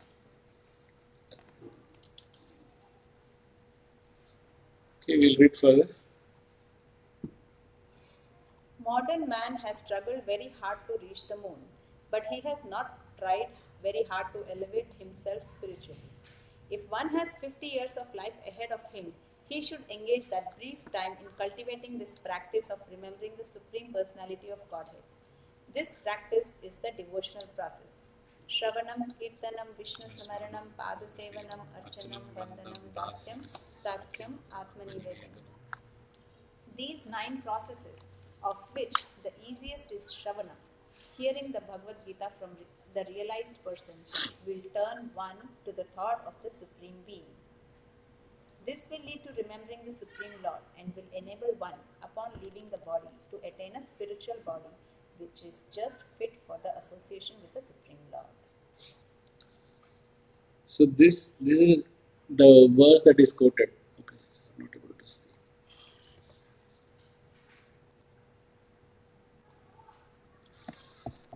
So the verse which Prabhupada quoted from Bhagavatam is the verse that is quoted by Prahlad Maharaj, which is giving the 9 process of rendering your devotional service. The first and foremost starts with hearing. And Prabhupada calls, or even Prahlad Maharaj says, it's the most easiest process. Why it is easiest? Can any guess? Why saying hearing is the most easiest? Don't have to physically. Yeah, one is, yeah, we can consider that, but In my case, initially I did not like Krishna consciousness at all, but my husband, he has been with this for really right. many number of years. So he used to be listening, he used to be playing lectures. Hmm. Whether I liked it or not, he is. Exactly, that is the point. Okay, we have 5 senses. Among them, the most prominent one is we hear. When we are sleeping, how we wake up? With a sound. Sometimes you may see somebody may be vigorously shaking somebody and still snoring it. But that's why alarm is not like, alarm is always starts with sound, right? Or somebody do some thing and we wake up. So that was, hearing is always happening, even active even when we are asleep. So that's the most powerful and that's the easiest one to do. And here uh, there are 2 things, right? Hearing and listening. So you can just listen; it will go from one ear to other ear. Hearing is that, listening is Sorry, listening is more. I'm sorry. Yeah, I don't. So, I need to Hearing is actually listening. so here the example is given of Maharaj Parikshit, but we'll see an example of Maharaj Ambarish who did all the 9 processes in the next slide. So hearing is the most powerful. Everyone's devotional service starts with hearing. We started, Maharaj Parikshit 5000 years started just by hearing. Prahlad Maharaj, when he was in his mother's womb, he heard from Narad Muni and he became a devotee. So that's why even now that we can build the consciousness of a child in your womb by hearing nice pastimes about Krishna and make your child as a devotee. And the next is, okay, our goal, there is the third one is the smarana. And Krishna says that is the key. When you are dying, you need to have that. Okay? So, but for the have a think, now build the connection. How Prabhupada is bringing the connection here of how to achieve the smarana. So first you need to have the hearing, and then is the kirtana. Kirtanam can be of 3 types, right? Either you can sing in congregation, like in the group Sankirtan, or you can chant your japa and speak about the glories of the Lord. And the example here is the Sukhdev Goswami. Do any of you don't know who is Maharaj Parikshit or Sukhdev Goswami? I don't know Sukhdev Goswami. Okay, he is the son of Vyasadeva. Yeah. He was in the womb for 16 years in her mother's womb. Because he don't want to come to this material world. He was self-realized already. In the womb, he was self-realized. And Yeah. he didn't want. like he heard Vyasadeva reciting Bhagavatam to his wife, all that he heard, and he was self-realized. And just for the fear of getting entangled in the material world, he didn't want to come out actually. Yeah. And then as soon as when he was born, he was 16 years old. He had the body of a 16-year-old. And as soon as he was born, he just walked away. Because he doesn't want to get entangled with that motherly love, fatherly love. He doesn't want to get trapped with all that. Because he was already on the liberated platform. He just walked away. He is the main speaker of Bhagavatam. And Maharaj Parikshit He was is the first speaker. So Vyasadeva wrote it down. And after that, it was first spoken by Shukadeva Goswami. Maharaj Parikshit is grandson of Arjuna, son of Abhimanyu. And Uttara, and basically he was the emperor of the world. And he was on a hunting mission, and he was very thirsty. He reached the hermitage of which Muni? Shaunaka, not Shaunaka. I forgot the name. So he was so thirsty, and the rishi didn't even reciprocate or He was absorbed in the meditation, because he is the emperor of the world. So he basically left in anger and put a dead snake on his neck.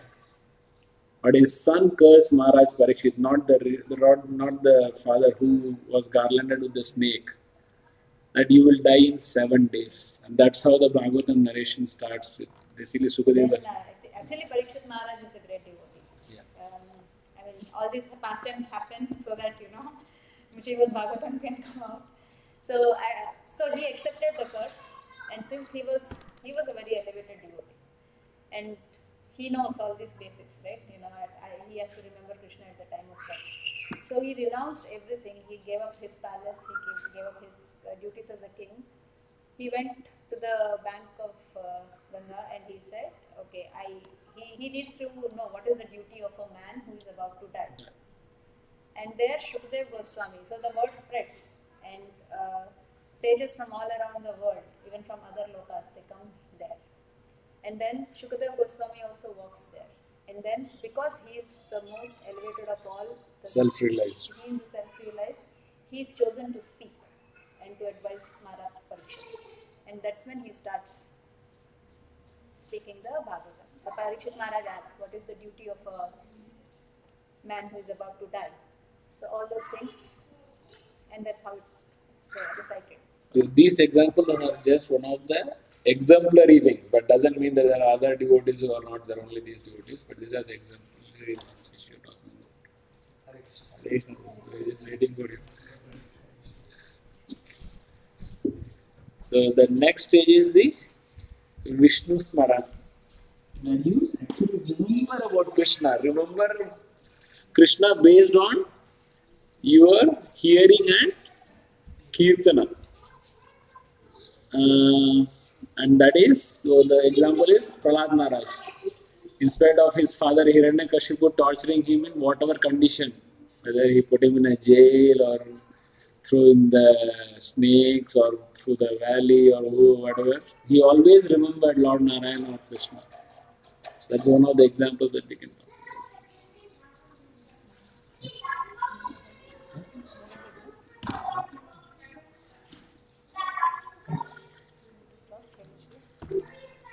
I think let's complete this and then Prabhu can talk. So we'll just quickly go through this. It's already towards the Snan Yatra, and Prabhu is especially here to talk about Jagannath Rath Yatra and Radhashtami. We talked about in the starting.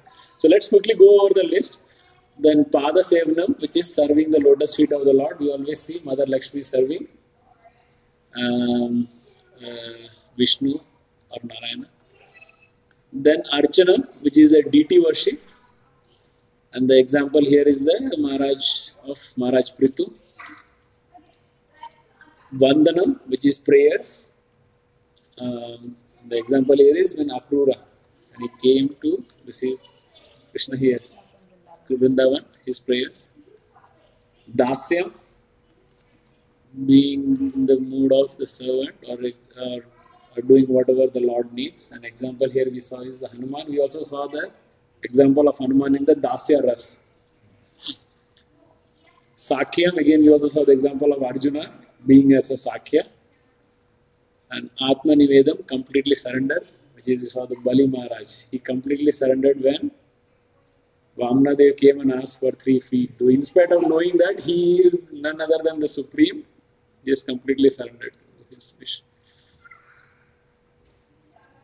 So we will stop today's class. Probably you want to add something, but we just went through the list and this.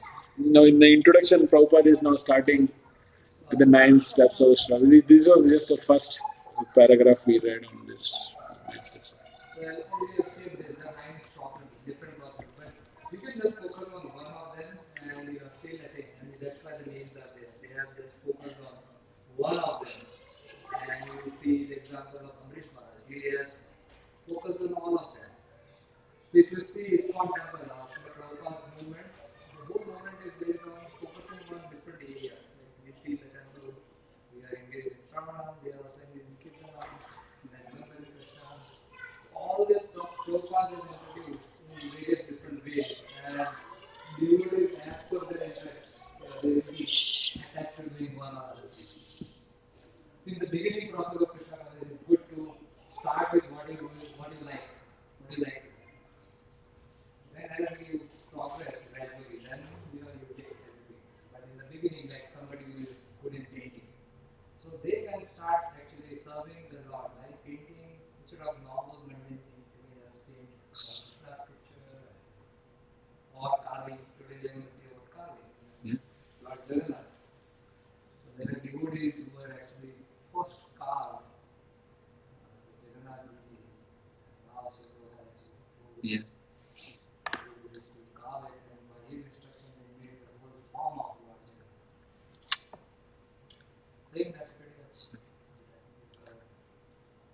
So we'll end the class now, and as I said, next week there will be no class.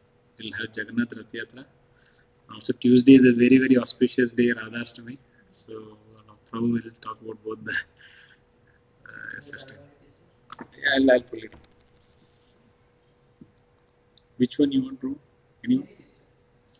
So Srimati Radharani, Radha, all of us have heard about Radha and Krishna. Her name comes before Krishna name. It is not Krishna Radha, it's Radha Krishna. So there must be some importance to that.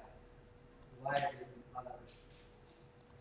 So Krishna has different shaktis. It can be categorized into 3 main categories. Tatastha Shakti, which is the Tatastha is marginal in the middle. Then there is Antaranga Shakti and there is a Bahiranga Shakti. Antaranga is internal potency. Bahiranga is external potency. External potency is the manifestation of this material world. So, like that, Krishna has like all of these categories internal, external.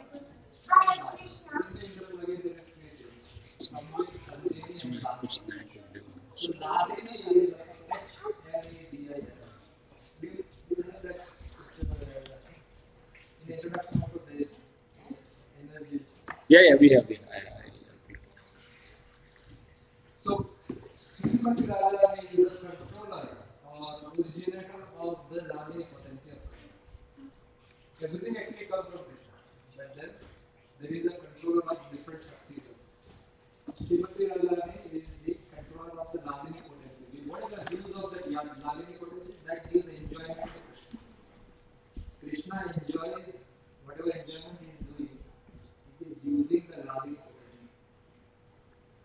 And she is the serf.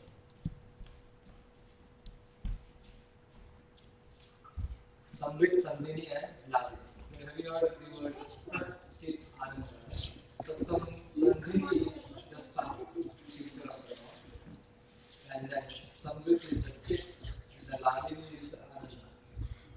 So whatever enjoyment Krishna receives is through the Ladini potency. And the controller or the supreme controller of that is Srimati Radharani.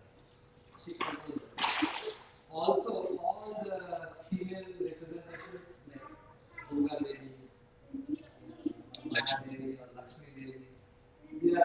expansion of Srimati Radharani. She is the like Krishna, everything expanded from Krishna. Fountainhead. Huh? Fountainhead. She is a fountain of the Radharani. She is a controller. That's why Krishna is attracted to Srimati Radharani in that way.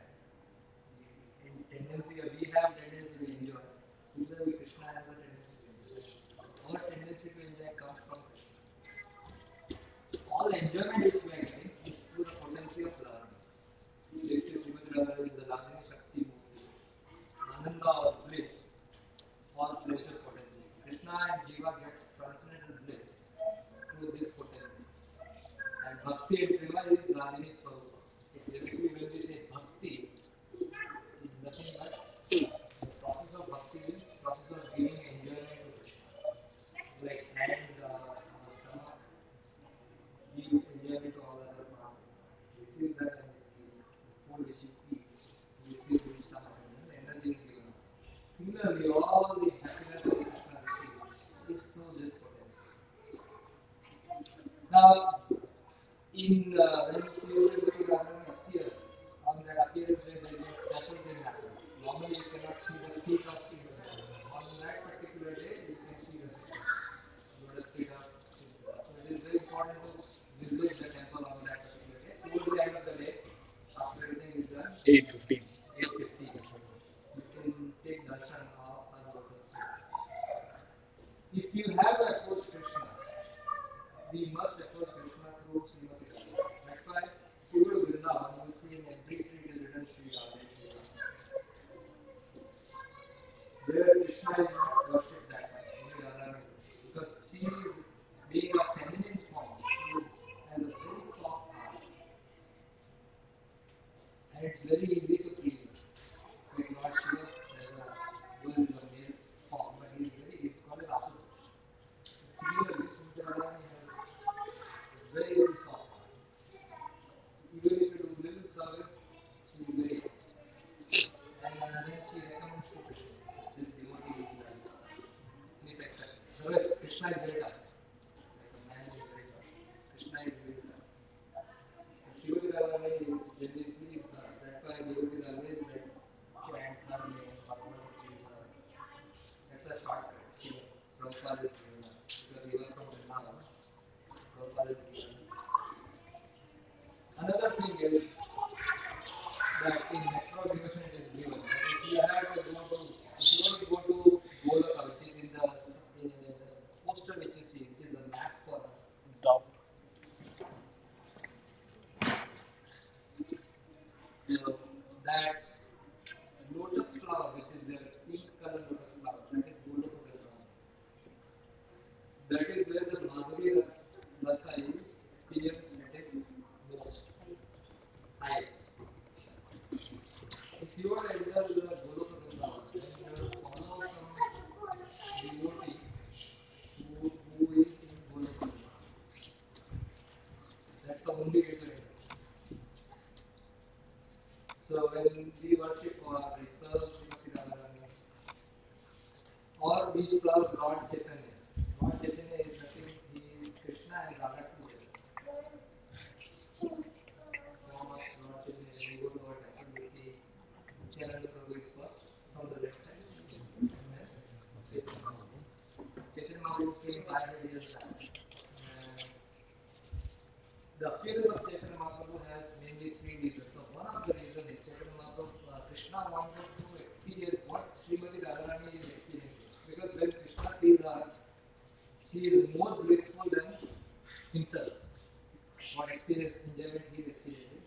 She is experiencing actually more enjoyment. So he is curious to know that what experience she is getting. So that's why Chaitanya Mahaprabhu took the form of Radha Krishna together. And that's when you read Chaitanya Mahaprabhu, you see a lot of time. He is in an ecstasy. So at that point, actually, he is in that mood of Srimati Radharani. He is enjoying that rasa. Anyway, coming back to Srimati Radharani, that she is all in all.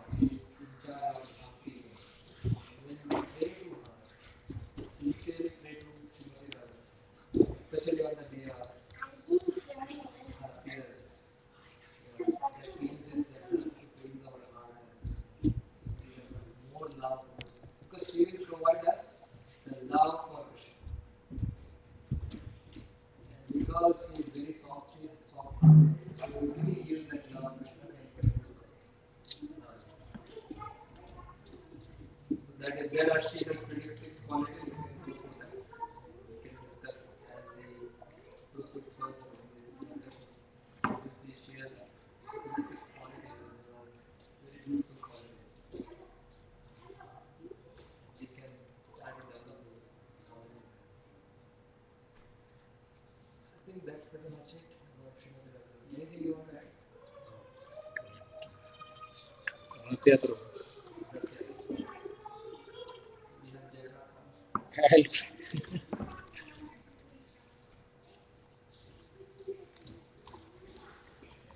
The whole mood of Srimati Radharani is constantly thinking about how she can please the Supreme Lord. So there is, we have a wrong notion of a male and female counterpart. But here it's completely in the mood of service. There is no desire of self-enjoyment. That's the mood.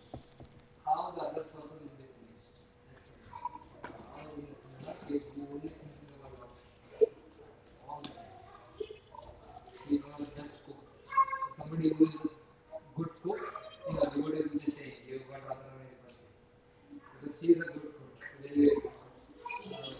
When Yashoda Maya calls her to cook for Krishna. Yeah, exactly. We call that. So this is the three forms you see, on the leftmost side is Baladevi, Mighty. Balaram, and then is Subhadra Devi, sister, Krishna and Balaram, and then on the right side is Lord Jagannath. Jagannath is a form of, you will see this form of Krishna is mainly worshipped in Odisha, in Jagannath, a very famous temple. In the southeastern part of India is Jagannath located in the southeast. If you see compared to where actually Jagannath Ji is, he is in the Goloka Vrindavan area. The boxes are there, representation of the boxes. There are three borders, the light blue color. So that's the place where Jagannath is. You will have them actually right there. So in the mood of the form which you see over here, appears a little different, right? My normal Bhagavad form are different than this particular form. So this form represents the ecstasy of the Lord, and there is a big pastor behind that. So the Lord hears his own leela from others, and then they go into ecstasy. Trance. They go into trance, and when the person is in ecstasy, their eyes open and their hands and legs just Go into the body. go into the body. So that's the form of Lord Jagannath Devi. They are really, really merciful. It is given in some of the Puranas that when Lord Jagannath comes out, that's how generally we know Rath Yatra. That's the time Lord Jagannath actually comes out and gives his darshan. Why he does that? Because once a person sees Lord Jagannath, the card, or in the temple also, if you have taken his darshan once, your next birth is confirmed as a Murti. You will at least get a human birth. That's a bare minimum. And the advantage of getting a human birth is we have learned. When we get a human birth, we should learn, they will be given chance, exactly, chance to go back. So this particular form of the Lord is really, really merciful, and we will have Rath Yatra on actually the Labor Day weekend. We are going to celebrate the Rath Yatra. September 3rd. September 3rd, 4th, and 2nd and 3rd. 2nd. Rath Yatra is on 3rd. 3:30 to 5. Prabhu is in charge for the last couple of years. He has been serving for managing all the statistics and whatever, logistics, not statistics, all the logistics during this festival. This is a very, very important festival for us, and specifically Rath Yatra only used to happen in India. That Srila Prabhupada, when he came to the West, he introduced the Rath Yatra. He himself was actually from childhood very much interested in the Rath Yatra celebration.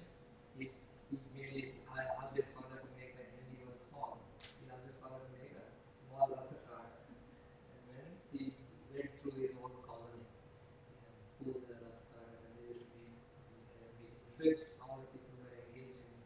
service for one Jagannath. But this festival was only in Jagannath Puri. And when you see this festival, you might have seen millions of people for a few hours. They are on that street. And they all pull the cart. The festival is taking Jagannath from Main from his actually in Vrindavan pastime, they say they are taking from Mathura to Vrindavan. Vrindavan. That's okay. So Krishna is going back to Vrindavan. Then he stays there in the Rudisha temple for a few days. And then he comes back again to the main temple. And the same thing Prabhupada introduced in the West. 50 years ago. 50 This is the 50th year of the introduction. The 50th year of the Rath Yatra festival, which is celebrated all over the world. Now, actually, the Pandavas over there they protested. So then Prabhupada said that he is Jagannath, he is not Vinaya. They wanted to have only Jagannath Rath Yatra in Jagannath. Prabhupada said that he is Jagannath, he is the Lord of the world. Everybody should get advantage. Now, if you see, there are big temples in Los Angeles, Toronto, Chicago, New York, Vancouver, all these places. And there are many places. I just name a few. Jagannath comes out once in a year, and he gives darshan, and then Prasad is distributed. So there will be lots of service. This is not a small festival. Lots of. So it's our privilege actually to serve the people because we are helping them. To see Jagannath and enjoy the festival and enjoy that form. And there is a very beautiful pastime. Actually, many things happen in Jagannath Puri, especially regarding the deities, the form of the deities, how it is carved, and you can read about that. It'll take a long time. So during Rath Yatra, you will have two service opportunities. One is there is a broom which is there, which is basically help in cleaning the road where Jagannath cart is going to follow. Please grab that opportunity to do that service because Lord is personally witnessing. And second is the pulling the cart. The significance, one is that you are though physically pulling it, but the significance is that basically you are trying to pull Krishna towards your heart, pulling towards you. There is other significance is pulling Krishna towards Vrindavan pastimes. Also, you are taking Krishna to Vrindavan. Yes, yeah. So actually, they say First- if you even touch the rope, Radharani becomes very pleased because she sees that you are working hard to bring Krishna back to her. So these are these two pastimes are nice. Yeah, Radharani becomes happy because he is bringing Krishna to Vrindavan.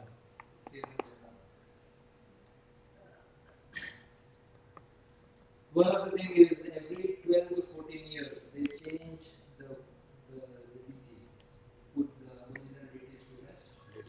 This doesn't happen here, but in Jagannath Puri that happens. And Lord Jagannath comes in the dream of the pujaris. I think that festival happened last year or 2 years ago. It's a huge festival. And Lord gives direction that which tree should be cut. And there are many rules. In that tree, no birds have been sitting there, or there is no nest, or something like that, no insects. So those kind of there are special trees, and the pujaris are given dreams, and the Lord is giving directions, and they have to go in the jungle and figure out those trees, and then bring those trees back. So lakhs of people actually go because it happens once in a day. And they should have signs, some 6 Oh yeah, there are signs, and you need to have Ananta Shesh or a snake should reside the somewhere. snake should reside on the tree, and there are a lot of signs. So all these things they have to figure out. They get that trees, then they carve the new deities from that, and then the old deities will then be rest. We cannot do this thing over here. Now, Srila Prabhupada, in our temple, the importance of Jagannath deities is Srila Prabhupada himself installed these first deities, Jagannath deities. Only started only with Jagannath, He not even Baladev Subhadra. Yeah. So he started with it. So that's why these deities are very, very significant. Okay. Any other questions you have? Can you elaborate on that? Subhadra is sister of Jagannath and Baldev. So if you see Mathura pastimes, Subhadra Devi is there, who is wife of Arjuna. Yeah, the same Subhadra Devi is actually the sister of Baldev and I mean, of course, there is a lot of things to say about There is a very nice book again. If somebody wants to build that mood for the Rath Yatra, there is a nice book on the Jagannath Puri pastimes by Bhakti Purushottam Maharaj. It's available in the temple. If you're not able to grab it, and if you have a children, there is a small children's Jagannath Yatra there, basically for kids, and adults can also learn many things from that. Actually, the whole pastime of the Indradumna Maharaj and everything is narrated in that. I have one book which I given to somebody, which is special pastimes of God and how he interacts with the devotees. And it's really interesting book. There are deities in Mayapur.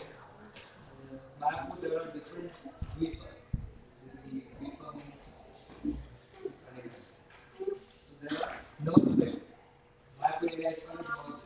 There are 9 dweepas. 9 islands. So the Mayapur temple is in Ankal, and then the next place is Simantadu. Simantadu. In the Simantadu there is a temple of Jagannath. And they are very special because they interact with the deities or with the devotees so much. So they don't like something, they immediately will like guide and be like this, offer it was not good or whatever. They interact with the devotees very nicely. So probably, yeah, these are very special Jagannath. So I got one copy of that pastime when I went last year to Mayapur. I got the one pastime of the Rajapur Mayapur. If somebody wants to take as a loan, I can give it actually. So it's a very special. You're talking about that book? Yes. Oh. Okay. Now I think the publication is stopped. So Yeah, exactly. This is not available. Mine is also with somebody, some devotee. yeah, if somebody wants, there is if you read those pastimes, we also have a book on the Mayapur Narsingadev. That's also a book I have. So I can then give I can give that away to everyone because I have a lot of copies. But this I have one copy. The reason I'm bringing this up because we think that these are made up of stone and Wood. and all this, but no, they are alive. They actually reciprocate. So like Ramanujacharya used to talk with the deities. There are 2 deities. One is Balakraj and the other is Ranganath. Ranganath. And he asked questions, should I do this, should I not do this? The deities will respond. If there is Ramana, he will ask Ramana, this is what I want to do. Is it okay to do it? So then you talk to Ranganath, Ranganath will reply saying that this is okay, or this is not okay. So based on that, based on your relationship with the deities have personal relationship. And they respond. So that much respect they need to give to the deities. Because they are in their personal form.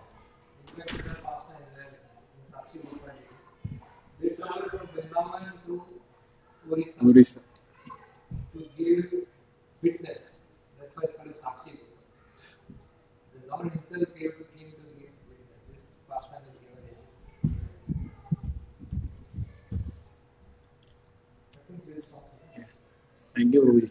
So please engage in some service, whatever you can, whatever time you can. Is it on Third Sunday.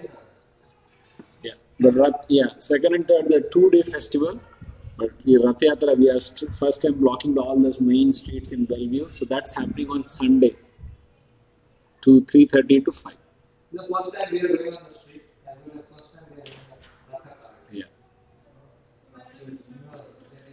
There is Any 4th street, any 4th street, that is Jewish Day. I have a map, I have a flyer we can give you. So, and then it goes 156 and any 8 near Crossroad Mall.